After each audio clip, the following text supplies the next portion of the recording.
llegamos al último bloque de Más Positivo en este día, viernes 10 de febrero.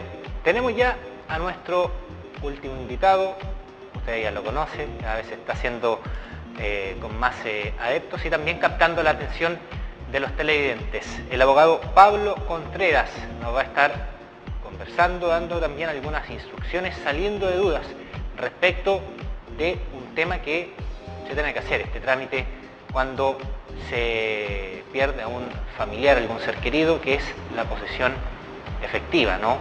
Vamos a conocer más sobre este tema junto a Pablo. Pablo, bienvenido, ¿cómo estás? Muchas gracias, muy buenos días. Compleja temática, porque normalmente estas dudas o estas preguntas surgen en un momento muy malo para la persona, el fallecimiento de una persona normalmente muy cercana. Claro. Bueno, la posesión efectiva básicamente es un documento, un instrumento en el cual se establece quiénes son los herederos de una persona y además se establece cuáles son los bienes que esa persona deja a sus herederos, ¿ya? Ahora, la posesión efectiva tradicionalmente se hacía antes, estamos hablando 10, 15 años atrás, en los tribunales, es decir, había que hacer un proceso, gestión voluntaria, pero que es muy similar a una demanda, donde uno de los herederos iba y decía, bueno, falleció mi padre, mi cónyuge, o en realidad la persona a la que uno venía a representar, y le contaba al tribunal cuáles eran los bienes, y era un trámite relativamente engorroso, tardaba bastante tiempo y requería de un abogado. Hoy en día ya no se requiere hacer este trámite, salvo que hubiera testamento. Ahí vamos a volver con ese tema. Pero la mayoría de la gente en realidad no hace testamento, es lo más normal. De cada 10 personas, 9 al menos no hacen testamento. Entonces, la generalidad de los casos es que la persona fallezca sin este instrumento. Entonces, ¿qué es lo que hay que hacer ya en este caso?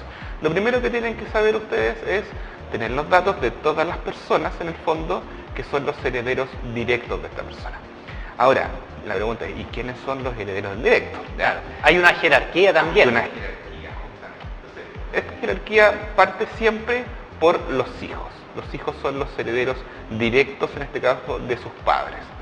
Y luego de eso, esa jerarquía, si es que no hubiesen hijos, se salta a los padres de la persona fallecida, que normalmente es poco común, pero puede ocurrir. Y existe una tercera persona, que es el cónyuge, sobreviviente, marido, la señora, etcétera, pero que tienen que estar casados. También puede ser a través de acuerdo de unión civil. Hoy día está esa situación. Quien comparte la herencia, sea con los hijos, si no hay hijos, la comparte con los padres. Si no hay hijos ni padres, accede solo a la herencia, ¿ya? Pero ojo, eso es súper importante, siempre la comparte con los padres o con los hijos, dependiendo de quién es. Las proporciones en que cada uno de ellos comparece, porque después vamos a hablar de quiénes, los otros escenarios que haya, en su caso que no haya hijos, que no haya cónyuge y que no haya padre, que son casos más puntuales, pero cómo comparecen acá. La mujer o el hombre sobreviviente siempre recibe el doble de lo que recibe un hijo, ¿ya? Esa es la regla general, ¿ya? Y nunca menos del 25% de la herencia. Son cálculos un poquito complejos, pero por lo menos para que tengan un poquito la idea. Y la misma situación sucede con los padres. Ahora, si faltaran los padres, si faltaran el cónyuge, si faltaran los hijos, ya vamos ampliando un poco la rama, ¿ya? Suceden directamente los hermanos. En caso de que no estén los hermanos, los sobrinos. Hay que ir como buscando ramas dentro del árbol genealógico, ¿no? A nivel consanguíneo, familiar. Exacto. El esquema es bastante simple. Se coloca la persona al medio, arriba están los padres, abajo están los hijos y al lado están los colaterales, que vendrían siendo los hermanos. También puede estar la figura, poco probable, pero puede existir, de que no esté ninguno de estos, pero que esté un tío abuelo. También sucedería alguien o un primo en ausencia de los tíos, por ejemplo, o de los hermanos.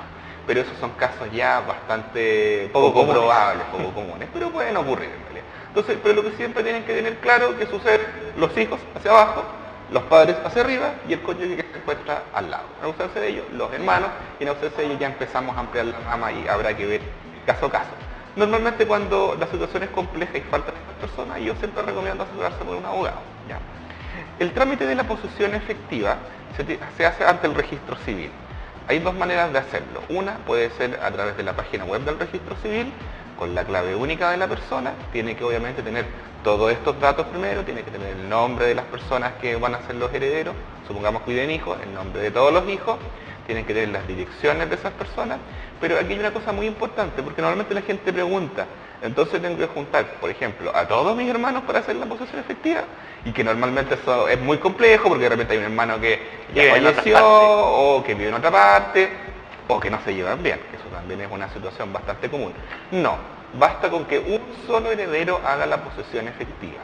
¿Por qué? Porque en definitiva esa persona la hace en representación de todos.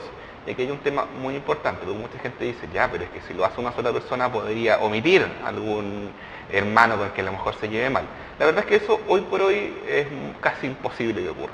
La sencilla situación de que nosotros cada vez que sacamos nuestra cédula de identidad o hacemos cualquier trámite, estamos en un registro electrónico del registro civil. Entonces, si yo, por ejemplo, hiciera una posesión efectiva y solo me agregara a mí y eliminara a mis hermanos, el registro civil, el sistema electrónico inmediatamente va a detectar que falta una persona y la va a agregar automáticamente. Entonces ni siquiera requiere, yo hasta incluso podría no saber, y aquí hay un tema también que ocurre mucho en la práctica, podría yo no saber que tengo un hermano o un medio hermano. Y resulta que al momento de hacer la posesión efectiva, hago la solicitud, lleno los formularios, ahí vamos a ir un poquito a ese tema, y me llega la posesión efectiva y resulta que aparece otra persona. Esa persona puede ser un medio hermano del que a lo mejor yo no tenía conocimiento, pero el sistema electrónico automáticamente lo registra, ¿ya? Entonces, como les contaba, esta posesión efectiva, que básicamente es un formulario donde van a necesitar datos como fecha de fallecimiento, fecha de nacimiento de la persona que estamos haciendo la posesión efectiva, certificado de matrimonio en caso de que estuviese casado, los certificados de nacimiento de todos los hijos. Con esos datos uno va a ir llenando este formulario. Pero ¿qué ocurre?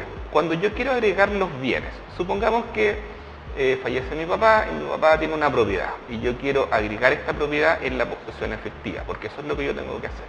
¿Qué voy a necesitar? Voy a necesitar primero el certificado de dominio vigente, que es un documento que emite el conservador de bienes raíces, de donde esté el inmueble, por ejemplo, desde San Javier, el conservador de bienes raíces de San Javier, donde va a salir en este caso que mi papá tenía una propiedad, que está inscrita bajo un número tanto, porque cada documento tiene un registro, y ese registro tiene un número y tiene un año. Y ese número de registro yo lo agrego en la posesión efectiva. También voy a necesitar el certificado de avalúo fiscal de la propiedad. Para eso puedo dirigirme directamente al Servicio de Impuestos Internos o lo puedo sacar por internet a través de la página del Servicio de Impuestos Internos. Para que lo tengan claro, hoy día este trámite ustedes lo podrían hacer 100% online. ¿Por qué? Porque los certificados de nacimiento, de matrimonio y de defunción se sacan en la página del Registro Civil, son gratuitos. El certificado de avalúo fiscal se saca en la página del Servicio de Impuestos Internos y es gratuito. Y la posesión efectiva, con la clave única, la pueden tramitar también directamente en el Registro Civil a través de internet. Pablo, disculpa que te interrumpa. Con respecto, ya estamos hablando de todos los bienes, ya sean casas, vehículos, propiedades. Todo. Lo que ocurre, por ejemplo, con ahorros que pueda tener la persona en entidades bancarias, ¿eso es un trámite que también está dentro de la posesión efectiva? Exacto. ¿O se puede realizar antes incluso, por ejemplo, en el mismo banco, obviamente dejando algún trámite previo antes del fallecimiento de la persona? No sé, una persona que, por ejemplo, tiene una enfermedad terminal y sabe que tiene una cierta cantidad de tiempo para hacer un tipo de estos trámites. O sea, si la persona está viva, obviamente puede, como cualquier mortal, ir a sacar su dinero antes de fallecer y podría, si quiere, repartirlo a sus hijos. O sea, eso es una posibilidad que siempre está. Pero la regla general es que la gente no se organiza al momento de fallecer. Y de ahí vamos a ir al tema del testamento, que es una forma de organizarse. Entonces la gente fallece y tiene dinero en las cuentas. ¿Cómo se puede? Para poder sacarlo, la única manera de hacerlo es haciendo la posesión efectiva primero, ¿ya? Y aquí hay una cosa muy importante. Si ustedes saben que su papá tenía una cuenta en el Banco Estado y ustedes son herederos directos, por ejemplo el hijo, ustedes tienen que dirigirse al banco y pedir un certificado de saldo para posesión efectiva.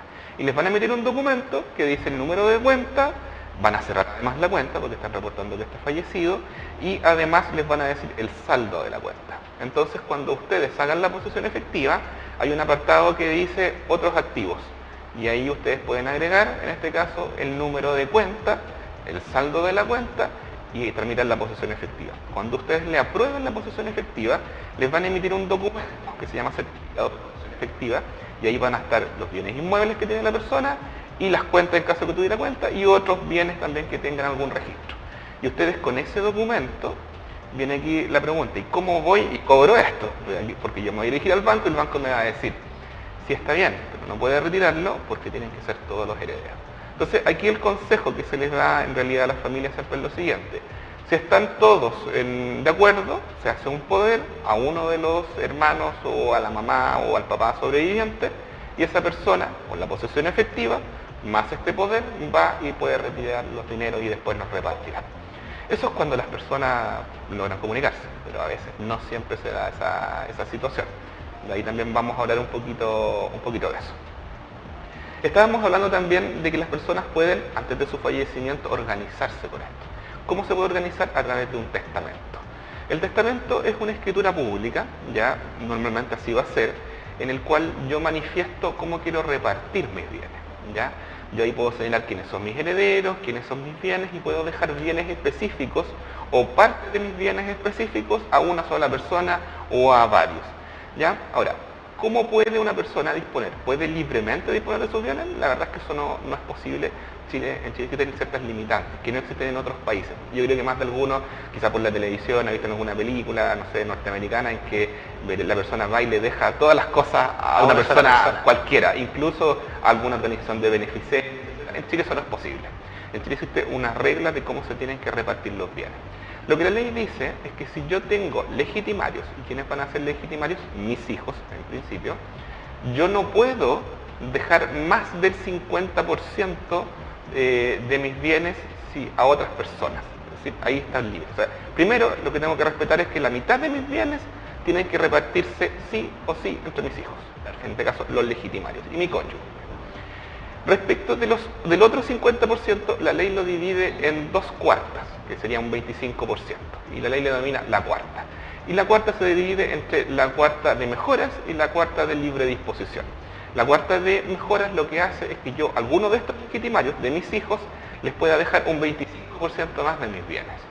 Y la cuarta de libre disposición yo le puedo dejar a cualquier persona, sin importar que yo tenga una relación con esa persona, el 25% de mis bienes. Es decir, en la práctica, yo le puedo dejar a una persona que no sea un heredero solamente un 25% de mis bienes. Y si es heredero, lo puedo mejorar. ¿Hasta cuánto? Hasta en un 50%. ¿Por qué? Porque le puedo dejar la cuarta de mejoras y le puedo dejar la cuarta de libre disposición, que es para cualquier persona, incluso alguno de mis legitimarios. Ahora, volviendo al tema de que si una persona no tiene hijos y el cónyuge, digamos, no están casados, por ejemplo, están conviviendo. No hay Yo ahí la ley me permite una libertad como no tengo legitimarios, ya no tengo que respetar este 50%, como tampoco tengo legitimarios, tampoco tengo que respetar la cuarta de mejoras, y por ende yo puedo disponer libremente de mi patrimonio. Y este caso es tremendamente importante aquí que lo hagan. ¿Por qué? Porque a lo mejor ustedes tienen una persona con la que no están casados, tampoco están en un acuerdo de unión civil, y en definitiva quieren dejarle los bienes. Y la única manera de hacerlo, para que no reciba, por ejemplo, un primo lejano o un sobrino que nunca he visto en mi vida, es a través de un testamento. Y en ese testamento ustedes podrían dejar el 100% de sus bienes a una persona, o también podrían distribuirlo entre varias personas. Ahora, ya un caso muy rebuscado, que no tenga ningún tipo de pariente. Por ejemplo, acá en el país. Ya, si una persona falleciera y no hubiera parientes. Y primero hay que distinguir, si hay testamento, obviamente se siguen las disposiciones testamentarias. Si no hubiera testamento, bueno, la ley lo que hace, esto tiene una cláusula de salida. La ley, como cuando les hablaba yo, de que tiene ciertos órdenes de relación, y esos órdenes van dependiendo del grado de parentesco. También se pone en el caso de si no hubiera ningún pariente. ¿Y quién es el heredero universal para todos los efectos legales? El fisco. El Estado. El Estado siempre va a ser el que va a heredar a falta de cualquier heredero. Aquí hay un tema bien interesante. Estas son situaciones muy puntuales. Estamos hablando de que debe ocurrir muy poco. Sí, por ejemplo, ya mencionaste que al menos no estaba regulado el tema de poder dejarlo esto como alguna fundación o alguna... O sea, no, es posible. Es posible. Es posible, pero con testamento. Ya. Pero podría suceder el caso de que, o sea, si no hay herederos, yo lo puedo dejar a quien quiera, ¿ya? Pero cuando hay herederos tengo estas limitaciones. Pero también puede suceder el caso que tú me estás planteando, que hay un tema bien interesante, poco común, pero ocurre, que fallezca y no existe ningún heredero. Pero también uno puede decir, bueno, ¿y cómo el fisco va a saber que yo fallecí y no tengo heredero? La verdad es que el sistema electrónico es bueno, pero nunca tan bueno, ¿ya? ¿Por qué? Y por una sencilla razón. Hay muchas personas que fallecen, tienen herederos, pero nadie hace la posesión efectiva. De repente pasan años y nadie la hace. O de repente la hace un nieto, porque fallece el papá y sabe que tenía una herencia, que recibió del abuelo, pero nadie hizo nada. Y se empieza a regularizar. Entonces, ¿qué es lo que ocurre? Que cuando ustedes sepan de una persona que falleció y que no existe ningún heredero, ustedes pueden hacer una denuncia, en este caso, ante el Ministerio de Bienes Nacionales, y le pueden decir, mire, ¿sabe que hay una herencia? No existe ninguna persona que sea heredero, y lo que hace el fisco, hace la posesión efectiva. Si transcurren 5 años de que esa posesión efectiva está inscrita en el conservador de bienes raíces, la persona que hizo la denuncia tiene una recompensa, que puede ser de hasta el 25% del total de los bienes que denuncia que quedaron. Se llama la herencia yacente. Son casos poco comunes, pero ocurren, no es tan extraño. Pero lo que tienen que tener claro es que ustedes, cuando hagan un testamento, de partida es un acto muy solemne. ¿Qué significa eso? Primero, que se hace ante un notario, tiene que redactarlo un abogado. Con testigos, me imagino, también. Y se requieren efectivamente que comparezcan 3 testigos ese día, que no sean parientes de ustedes y que declaren conocerlo y que escuchen el testamento, porque ese testamento se lee en voz alta, cosa que la persona que hace el testamento esté 100% segura de lo que está haciendo, porque lamentablemente de repente existen personas de muy avanzada edad que algún heredero los convence o los pueda engañar de llevarlo a una notaría, firmar un testamento y que en realidad no sepa lo que está haciendo. Claro, entonces, o lo que está firmando. Claro, es algo muy grave. Entonces, por eso la obligación que tiene el notario, ustedes quizás yo creo que muchas veces han ido a firmar una escritura y o algún documento de la notaría, es que nunca han visto al notario. Eso es muy común, ¿no? Sin embargo, en el testamento el notario debe estar presente y leer el documento y preguntarle a la persona si entiende lo que está firmando. ¿Por qué? Porque es el acto más solemne que uno puede hacer realmente. Ahí no coloca solamente la firma el notario. No es solamente ahí la uno firma. lo ve y lo escucha. Oye, Pablo, hay otro tema con respecto, muchas veces, personas con deudas. Las deudas, ¿son heredables también a la descendencia, a los, no sé, hijos, cónyuge? Cuando tú heredas, en el caso, cuando heredas los bienes de una persona, tú heredas sus bienes y sus deudas. Esa es la regla general. Es decir, cuando uno en realidad lo que hereda no son bienes, lo que la ley dice es que se hereda un patrimonio. Y el patrimonio es una serie de cosas, como una bolsita llena de cosas, que tiene todos los bienes de la persona, pero también tiene todas las obligaciones de esa persona, dentro de todas las deudas. Ahora, lo bueno es que la mayoría de las personas es poco probable que hereden deudas, porque normalmente esas deudas van a estar asociadas a algún crédito con un banco o algún crédito con una institución financiera. Y la mayoría de los créditos, por no decir prácticamente todos los créditos, vienen siempre asociados a un seguro de gravamen en caso de fallecimiento de la persona, que normalmente ese crédito termina pagando la deuda completa. Entonces es poco frecuente que con una institución financiera uno llegue y tenga un crédito y que finalmente los herederos pierdan prácticamente toda la herencia o tengan que responder con sus bienes. Pero también está la posibilidad de que tenga un crédito, no con institución financiera, que tenga algún pagaré con alguna persona que no sea de esta naturaleza, y obviamente no va a estar este documento. Entonces, cuando ustedes hacen la posesión efectiva, la ley menciona en un apartadito, de hecho es un pequeño cuadradito que es súper importante llenarlo en la posesión efectiva, que se denomina beneficio de inventario.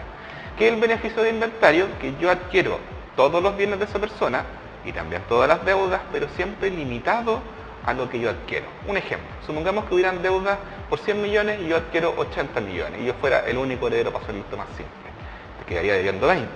Pero lo que dice la ley no, queda limitado, si ustedes aceptan con beneficio de inventario, al límite de lo que existía en realidad de los bienes de la persona. Por ende, yo jamás voy a responder con mi patrimonio personal.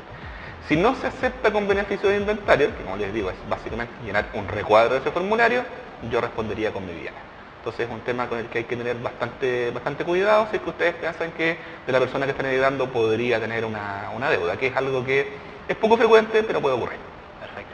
Pablo, cuéntanos un poco cuánto hay que pagar por el trámite de la posesión efectiva. ¿Tiene un valor? ¿Va a depender según la cantidad de bienes a heredar o cómo se regula? Justamente, esto está delimitado, ya tiene tramos. Existen 2 tipos de pago que son totalmente, 3 tipos de pago en realidad distintos que van a ver acá.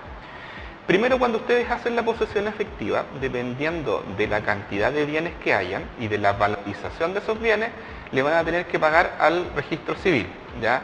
Que puede ser, si es inferior a, me parece que son cerca de 12 millones aproximadamente, pero creo que un poquito menos, ustedes no le pagan nada al registro civil.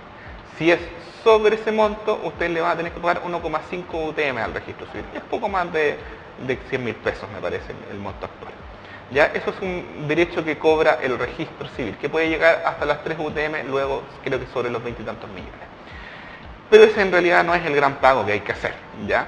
Si luego de eso, cuando ustedes hacen el formulario de posesión efectiva, se hace una declaración al Servicio de Impuestos Internos, que se llama el formulario de pago de impuesto a la herencia. Aquí la verdad es que hay varias situaciones en las cuales los tramos, si bien hay que pagar, existen exenciones. Las exenciones son un beneficio tributario que se entrega a la persona que hereda dependiendo en el fondo de su grado de parentesco. Un ejemplo.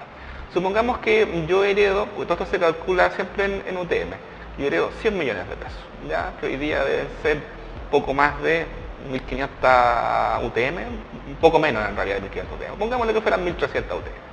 Y yo hago, y soy heredero único, y yo hago este formulario, la ley me entrega un beneficio. Y ese beneficio es que el Servicio de Impuestos Internos me deja hasta 600 UTM sin pago alguno de impuestos. Y la diferencia que haya va a tener que pagar impuestos. Ese impuesto puede llegar hasta el 40% del valor de los bienes, o sea, es bastante en realidad. Ahora, la regla general es que la valorización de los inmuebles no se hace al valor comercial que tiene, y esto es súper importante, se hace en virtud del avalúo fiscal, y el avalúo fiscal normalmente al menos es la mitad del valor de la propiedad, y si son varios hermanos, supongamos que yo tengo una casa con un avalúo fiscal de 50 millones, y somos 5 hermanos, ¿ya? Cada uno le tocarían 10 millones, ¿por qué? ¿Y qué es lo que ocurre? Que estos son poco más de, me parece, 150 UTM, un poco menos de 150 UTM. Entonces, como yo tengo 150 UTM, cada uno de los hermanos, a cada uno le tiene un beneficio de 600 UTM, y por ende no van a pagar impuestos. Entonces, la verdad es que, salvo que la herencia sea bastante cuantiosa, es poco probable que se paguen impuestos por las herencias. Pero las herencias muy grandes sí pagan impuestos, y impuestos bastante altos. Oye, Pablo, cuéntanos también respecto cuando, por ejemplo, son hermanos, Ya. y uno vende los derechos a otro, y muchas veces se genera que uno queda como el heredero con más finalmente derechos por la venta justamente de estos mismos. Ya. ¿Cómo se regula eso? Aquí hay un tema que a lo mejor hay que ir un poquito más arriba para que la gente lo pueda entender bien.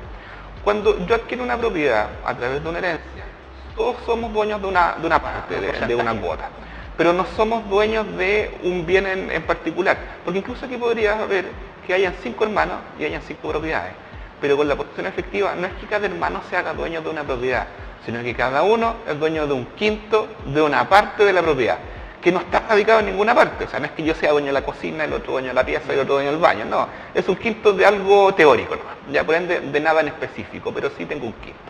Entonces, pero estos derechos, si bien no me permiten a mí vender la propiedad completa, porque yo soy solamente dueño de un quinto, sí me permiten que yo pueda vender mi derecho a otra persona. Si yo vendo mi derecho, lo único que le entrego a esa persona es una quinta parte de la propiedad, pero no le entrego nada concreto. Pero efectivamente alguien podría comprarla.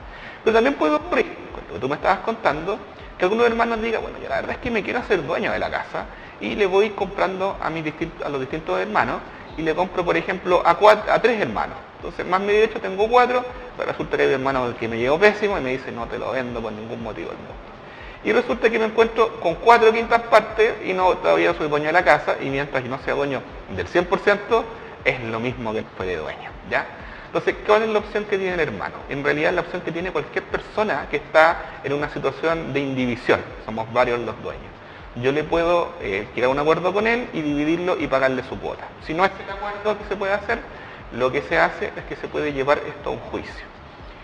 Se lleva a través de un juicio especial que se llama juicio de partición, donde una persona nombrada por un juez, que normalmente va a terminar siendo un abogado, que se va a denominar juez partidor, va a ser la persona que va a hacer la división de la propiedad.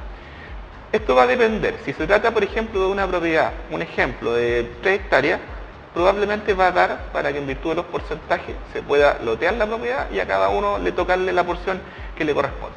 Pero cuando hablamos de una casa, las casas no son loteables. No puedo dividir y que de aquí para allá es tuyo, pongo una rejita. No se puede. Por ende, lo que se hace, hay una serie de reglas. La primera regla en realidad que se tiene que aplicar es que en definitiva le va a corresponder al hermano que tiene más porcentaje en la casa la posibilidad de adjudicarse el bien en su totalidad. ¿Pero con qué obligación? Con la obligación de pagarle a la otra persona lo que corresponda a sus derechos al valor comercial, no al valor del avalúo fiscal. Esa es la primera opción. Pero también puede ocurrir que en realidad cada uno tenga una quinta parte y resulta que nadie tenga el dinero para poder comprar la propiedad. Aquí también nace una segunda posibilidad, que es la que la casa se venda. Y la primera opción que siempre va a sugerir este juez partidor, que se venda a través de un corredor y que luego, una vez que se venda la propiedad, cada uno le toca la parte que le corresponda. Es decir, se denomina la venta forzosa. Si aún así no hubiera acuerdo, ya el juez también puede autorizar la venta a través de un remate, la pública subasta que se denomina. Nunca se recomienda porque normalmente los bienes en pública subasta van a terminar valiendo menos que si ustedes la pudieran vender en el mercado. Y además tienen que tener claro que si ustedes no llegan a un acuerdo como familia para poder vender los bienes o repartirse los bienes, este juez partidor les va a cobrar. Y el cobro de ese juez partidor normalmente asciende entre un 10 y un 12% del valor de los bienes. ¿Eso qué significa? Que si ustedes, por ejemplo, el total de los bienes eran 100 millones, van a perder 10 o 12 millones y el resto, más los gastos obviamente que tenga el juicio, más los que paguen a los abogados, les va a corresponder a ustedes. Entonces, siempre el consejo que yo le doy a un cliente que está en estas situaciones, juntemos a todas las partes interesadas y realmente vendamos la propiedad de mutuo acuerdo y que cada uno le toque lo que le corresponda, porque si no van a llegar a lo mismo en harto tiempo más, en muchos años, pero con harta plata menos en el bolsillo. Claro. Y considerando que gran parte de esto está en otro tipo de cambio, no está en UTM, que eso también va variando a lo largo del tiempo. Lo último, ya para ir cerrando, Pablo, ¿cuánto demora la tramitación, digamos, para que desde que se inicia el proceso de la tramitación de la posesión efectiva hasta el término, ya quedar zanjado con la repartición y todo esto? Hoy por hoy es un trámite que es bastante rápido, asumiendo que se tienen los certificados de nacimiento de todos los hermanos, certificado de matrimonio, certificado de función y se tramita de manera online, tarda el registro civil desde la fecha que ustedes hacen el trámite, de que se ingresa, normalmente de 20 a 30 días. O sea, es un trámite rápido. Pero después también tienen que tener claro que viene una segunda parte, que es este formulario del Servicio de Impuestos Internos para pagar o no pagar impuestos, que son aproximadamente 10 días, y luego de eso ustedes lo pueden, si es una propiedad que está inscrita, lo tienen que llevar al conservador de bienes raíces.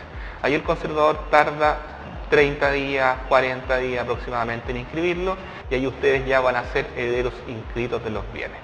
Si solamente hay cuentas bancarias, basta con la posesión efectiva y con eso ustedes ya en 20-30 días tienen la documentación. Sin embargo, esto siempre contándolo desde la fecha de tener todos los documentos, que a veces ahí está un poquito el problema. Entonces el consejo es, si ustedes tienen toda la documentación, pueden hacerlo directamente por internet. Si es un poco más complejo, falleció por ejemplo uno de los hermanos, no tienen muy claro dónde están los bienes, no saben muy bien si tenía cuentas o no tiene cuentas, ahí yo les recomiendo busquen un abogado, porque todo eso tiene solución, pero evidentemente el tema ya es un poquito más complejo. Perfecto. Pablo Contreras, abogado, que nos comentaba entonces sobre este trámite de la posesión efectiva. Muchas gracias, Pablo. Nos estamos viendo, yo creo, ya la próxima semana quizás, ¿no? ¿El otro viernes? Nos estamos viendo entonces. Nos estamos viendo, perfecto. Ahí vamos a estar entonces la próxima semana conversando sobre otro tema, vinculado obviamente a lo que es el ámbito jurídico. Antes de despedirnos, darles a conocer que TV Cable Loncomilla, en conjunto con Multicom Maule, impulsan esta actividad que es el Cyber Comunidad Escolar año 2023, para que usted pueda optar a descuentos en los comercios asociados a la comunidad en las distintas comunas, para así ahorrar dinero obviamente en lo que son las compras de útiles escolares, de uniforme, que ya se va avecinando cada vez más. Así que, ¿cómo distinguirlos? Estos comercios asociados, librerías, locales de venta de vestuario, fácil. Tienen un distintivo que dice comercio adherido a la comunidad Multicom Maule, en el caso de Linares y Maule, y TV Cable Loncomilla en el caso de San Javier y Villalegre. Ya lo sabe, descuentos para ustedes solamente por ser abonado o abonada de TV Cable Loncomilla y Multicom Maule, más de 20 años, dando más que los demás. Yo me despido también aquí con nuestro invitado en estudio. Nos estamos viendo ya el próximo lunes a contar de las 10 de la mañana, pero a las 14 horas con las noticias de media tarde. Nos vemos. Chao, chao. Que tenga un excelente fin de semana.